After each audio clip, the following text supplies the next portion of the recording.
美国人都很友善，就不管讲不讲话，他就说嘿，他就一直很高调的跟你 say hi 什么，根本没有这回事。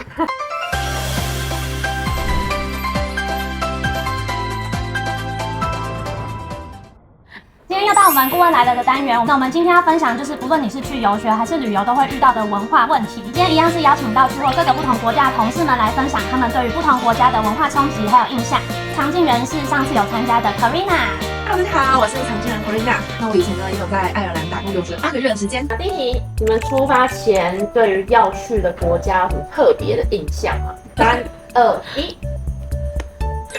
看得懂吗？哈利波特，然后美国人很活泼，很多牛羊，电影跟 Outlet 啊，对，加拿大印象。你是讲加拿大？加拿大、美国，加拿大、美国都一样啊。对，就既定印象就会觉得说，好，美国人都很友善，就不管讲不讲话，他就说嘿，他就一直很高调的跟你 say hi 什么，根本就没有这回事。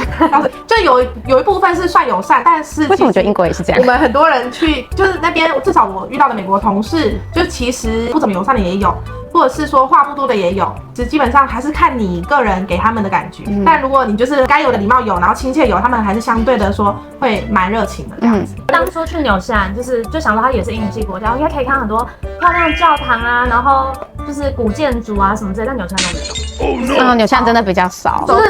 草蓝跟绿，然后会觉得有什么小工艺品店啊，有质感店，但是纽西兰真的都没有，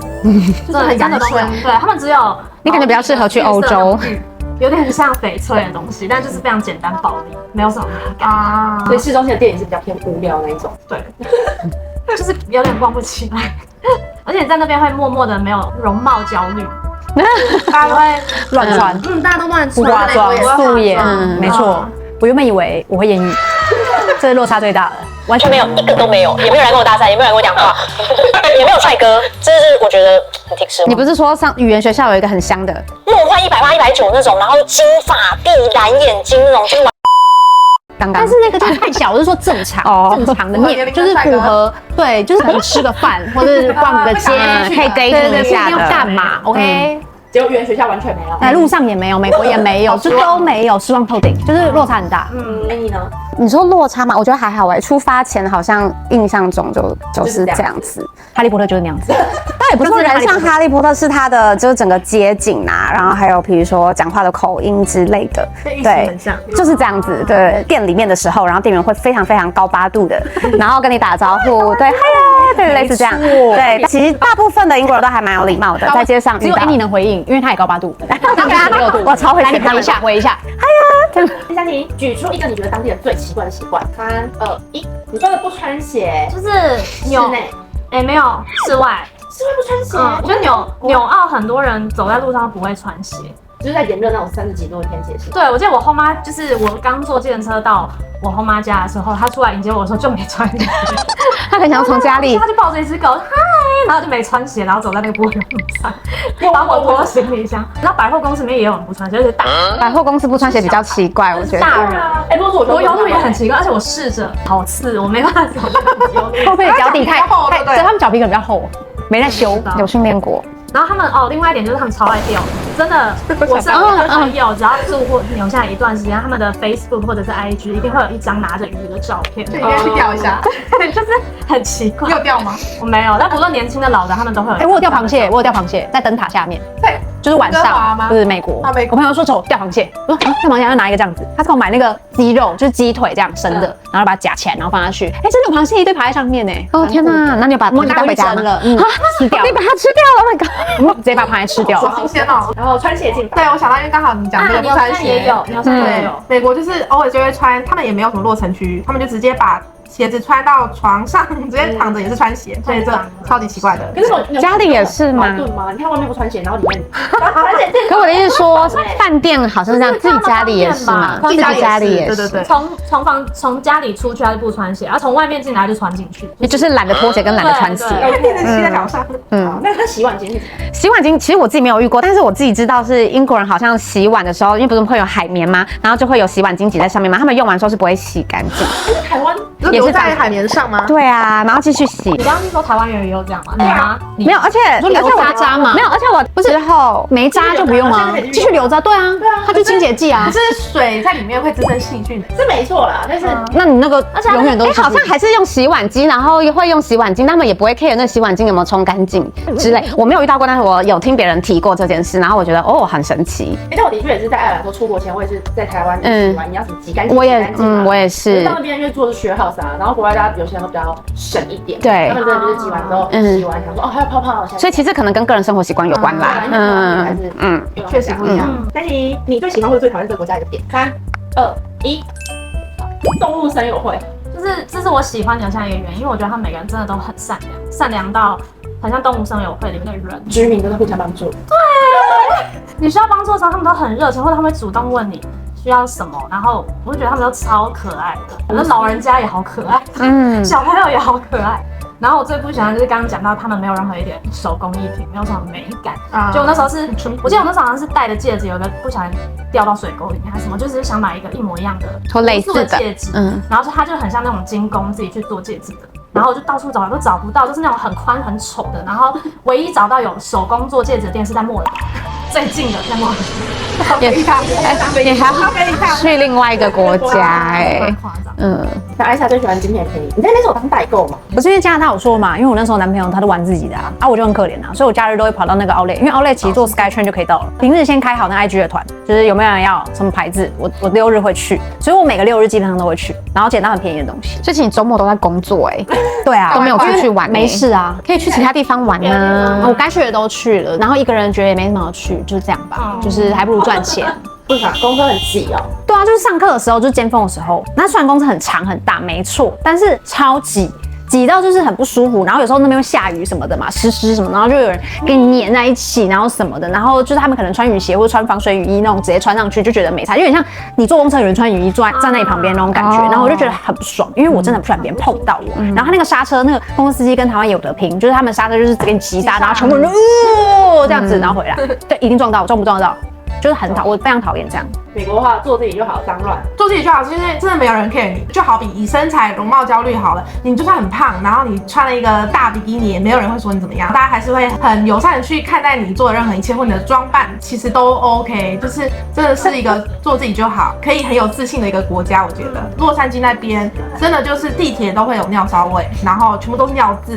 垃圾，让人想吐的味道。像这种市中心还是尿骚会配大麻味。对，反正就是非常脏乱。台湾算好了，市区来讲。对，然后英国的话喜欢口音的音乐剧，对，就是我自己本身就很喜欢英国英式口音嘛，然后音乐剧的话就是伦敦吧，对，就是因为我觉得英国它本身就是一个文化底蕴很深厚的国家，对，所以就是那边真的有蛮多免费博物馆啊，然后或者是设计类的博物馆，然后或者是音乐剧可以看，对，就我觉得在那边生活是蛮幸福的。然后最不喜欢的话就是天气了吧，对，因为英国的天气就是出了名的很善变这样子，然后都会吹那种阴风，很可怕，对，吹一吹会头痛跟发烧的那一种，对，湿是还好，的确会下雨，但是它不会到潮湿，对。下一题，你们觉得在国外生活呢最难适应的习惯是什么？没有早餐店冰奶，牛奶茶真的喝不到一模一样的，你们自己做。现在自己做应该做不出来，跟早餐店一样。我超爱喝早餐店冰。那日常用品呢？日常用品就是，假如我今天要去药妆店买个洗面乳好了，就是我的英文好像没有好到可以完全看得懂它的成分。就例如说，我今天要找保湿的好了，我就要看半天。应该是我在台湾找东西的时候就已经会看很。你是会看很仔细的人是不是？对，然后我可能今天是去国外的药妆店，我可能我要买洗面乳，我会怕我买成卸妆乳之类的，就是要花很多时间来看，我就蛮麻烦的。那食物的话，我想讲一下，其实我觉得我自己呢，其实是非常能接受西方食物的人，然后就是包含英国的食物啊，马铃薯泥啊，然后或是 baked beans 那种，就是我都很喜欢。但是我觉得时间待久了，还是会有亚洲味，对，还是会想要吃亚洲的食物。这个时候呢，就必须要花非常多的钱，然后去找亚洲餐厅或日本超市啊，然后很好吃，对，或是比如说像午后的红茶的奶茶，你可能就要去日式超商买，大概可能花比台湾3倍的钱，但你就是一定要喝到这样子，对。然后我觉得还有一点是，国外水果真的好少，就是去了之后才发现台湾真的是水果大国。像纽西兰就是一个季节有奇异果，另外一个季节是樱桃，所以你就是那2个季节就狂吃这2个水果。然后偶尔会有荔枝哦，但荔枝是天价，就是荔枝好酷，热带水果，荔枝不是台湾进口的，然后是天价，你真的买不下去的那一种。所以就是会觉得台湾吃任何季节都可以吃到各种不同的水果，很幸福。就小费讲话很快，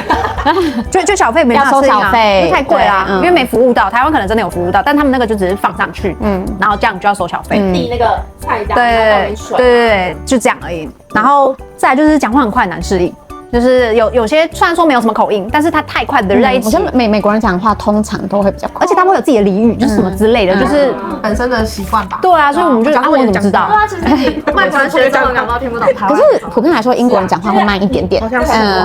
在国外生活的时候，有没有瞬间觉得自己很像当地人的时候？就觉得啊，我终于融入了。那在超市再空有什么意思？你到刚刚的地方觉得自己刚刚。对啊，我在超市，我就好像自己以为我今天要买什么，我就很顺啊。然后我买什么自己对买菜那种感觉。这不是出国旅游也会发生的事，就是我完全就是去超市，我现在就是不会觉得说我要看半天我要买什么，我现在知道我要买什么就是买什么，就是比较熟悉动线。啊，在公园就是有时候你知道下课无聊，因为我刚刚有提到前面提到我一个人，所以我就坐在那个 Stanley Park， 每一题都会提到自己一个人。对，就是我就坐在那个公园然后发呆，或等个公车坐在那椅子上面。当地人也会发呆啊，因为当地人超爱在公园发呆，他还喜欢装逼看书，喂鸭子。我记得某一次就是车子抛锚的时候，然后那时候跟我男朋友一起，然后我男朋友英文没有很好，所以就是我来讲电话，然后我全程他从来没有问过我什么，或者你可不可以再讲一遍，就是非常顺利的就讲完，然后就解决这件事情，他就把我们车拖走，我就觉得我超厉害，我就觉得我好厉害。我觉得讲电话比面对人讲话更困难。因为你没办法对，的确是读他的讲电话很考验听力。对，收第一笔薪水，对，我们都跟美国当地人是一起收到那个薪水，然后他们就说今天发薪水，然后大家就会进那个网银 app 去查自己的，然后就发现自己也有。对，就一起，你知道，一起跟美国人当地人收到钱的这个感觉，就觉得我也是一份当地的一份子，我是美国劳工，对，我是美国劳工，我还要缴税呢。对，在火车上聊天，就是在英国搭火车的时候，可能在旁边的人，然后他可能是英国当地人，然后他可能有时候就会想要跟你聊天，但是你就是当你就是可以真的很日常的跟他聊天，然后就不会有卡顿的时候，就觉得好像自己真的有变成当地人的感觉。来打破一个很多人对当地的刻板印象，就是呢，在你们跟朋友分享说我即将要去哪里，然后他们会说那个地方不是怎样吗？那你有没有什么想要打破这个刻板印象的分享？那我要先从英国美食沙漠，因为我觉得它真的是。我觉得它真的不是，因为就是应该是说，如果说是传统英国食物，什么 fish and chips 那种，可能就真的觉得它的传统食物是的确比较少一点，但是也是有好吃的 fish and chips。然后我觉得，因为英国其实真的也算是蛮多移民的国家，所以我觉得当地好吃的都是一些异国餐厅的料理啊，印度餐厅啊、香港餐厅啊、日本餐厅、韩国餐厅，真的都非常非常好吃。是没错啊，但如果你是平常学生，想要快速去抓个三明治那种，没有英国三明治是好吃的哦。我在不难在 Subway 是好吃的。那如果说真的是太便宜的三明治可能不好吃，但是如果是一些就是那个 Bread and Mango 那种，那是好吃的。对。然后大家都会说美国治安不好，治安来讲，我觉得还好，可能是我觉得因为他们都有黑人区，你不要走过。我是觉得其他其实就是真的就还好，因为我觉得台湾也有很多治安不好的地方或事情发生，所以只要随时注意，保持警觉，对，保持警觉，对。然后这样西板就不要单独行动，我就觉得都好像还好。然后我的话就是大家都会以为欧美国家的效率都很差，但其实我觉得纽西兰还好，因为纽西兰银行其实礼拜六也有开，然后就是从早开到一样下午5点，比台湾晚这样。然后另外一点就是他们的行政效率蛮快的，例如说你打电话要处理